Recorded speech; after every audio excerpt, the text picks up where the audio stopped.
यो चाहिँ क्लास 10 को नेपाल गभर्नमेन्टको बुकको सल्युसन हो है त।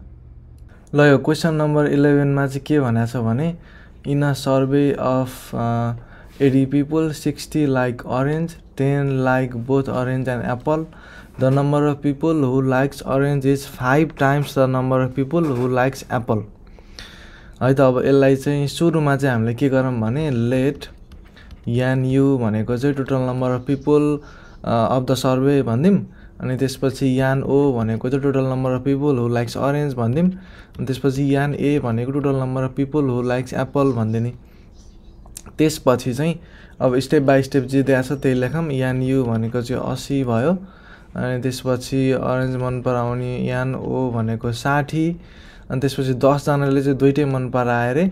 अब हाम्रो यान ओ इन्टरसेक्सन ए भनेको चाहिँ यो ए चाहिँ क्यापिटल लेख्दिम भनेको चाहिँ 10 जना भयो रे। अनि त्यसपछि the number of people who likes orange is 5 times the number of people who like apple भनेको छ भनेपछि यान ओ भनेको चाहिँ इक्वल्स टु 5 टाइम्स यान ए भयो है त।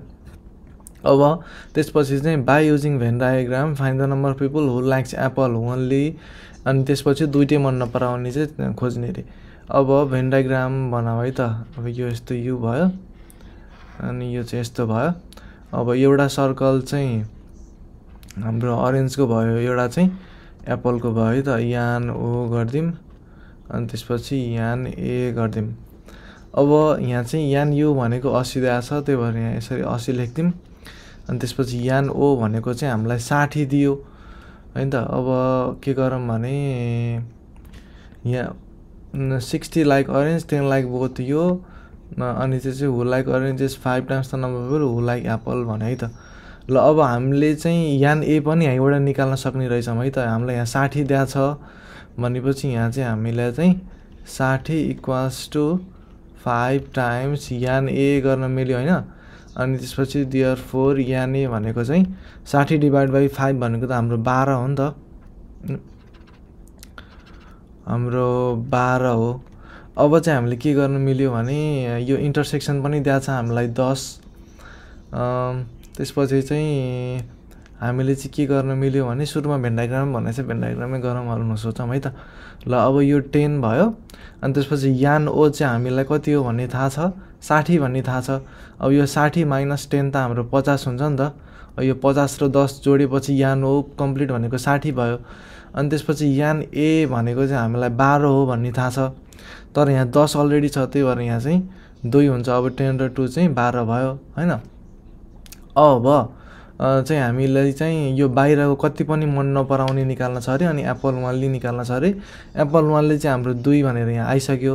अब बाहिरकोलाई चाहिँ हामीले एक्स भनेर यसरी मान्दियौँ है त। त्यसपछि चाहिँ हामीले के लेख्न मिल्यो भने चाहिँ यो आई भनेको चाहिँ फ्रम भेन डायग्राम अनि देयरफोर यान ओन्ली ए भनेको चाहिँ 2 हो भनेर लेख्न मिल्यो फ्रम भेन डायग्राम भनेर। अनि आईलाई चाहिँ हामीले के गर्न मिल्यो भने यान यु भनेको चाहिँ यान ओन्ली ओ प्लस यान ओ इन्टरसेक्सन ए प्लस यान ओन्ली ए अनि प्लस यान अनि यसलाई चाहिँ हामीले एक्स नै लेख्दैन मिल्यो किनकि यहाँ एक्स भनेर लेखिसकेको छ। अब यान ओन्ली ओ भनेको चाहिँ 50 हो हाम्रो अनि यान ओ इन्टरसेक्सन ए भनेको 10 हो अनि यो भनेको चाहिँ 2 हो अनि अगाडि त हाम्रो 80 छँदैछ 80 इक्वल्स टु यो भनेको 62 भयो अनि प्लस एक्स भयो त। अनि त्यसपछि अर एक्स भनेको चाहिँ हाम्रो 80 माइनस 62 भयो है त। अनि त्यो भनेको चाहिँ देयरफोर एक्स इक्वल्स टु हाम्रो कति भयो भने 8 अनि यो 18 भयो त। अब देयरफोर यान अनि त्यसपछि ओ युनियन ए को चाहिँ यस्तो माथि किनकि कुनै पनि मन नपराउने भनेको छ त्यो भनेको चाहिँ हाम्रो 18 रहेछ भनेर थाहा भयो। अब यो एन वानली ए चाहिँ हाम्रो 2 रहेछ अनि यान ओ युनियन ए को यस्तो माथि चाहिँ हाम्रो 18 रहेछ जुन भनेको चाहिँ दुईटै मन नपराउने हो। अनि यसमा पनि योभन्दा माथि चाहिँ फ्रम भेन डायग्राम भनेर लेख्दै हुन्छ कि किनकि भेन डायग्राम बढी हो नि त। अनि क्वेसनमा पनि युजिङ भेन डायग्राम भनेको छ त्यही भएर यो दुईटैमा चाहिँ फ्रम भेन डायग्राम भन्दै हुन्छ।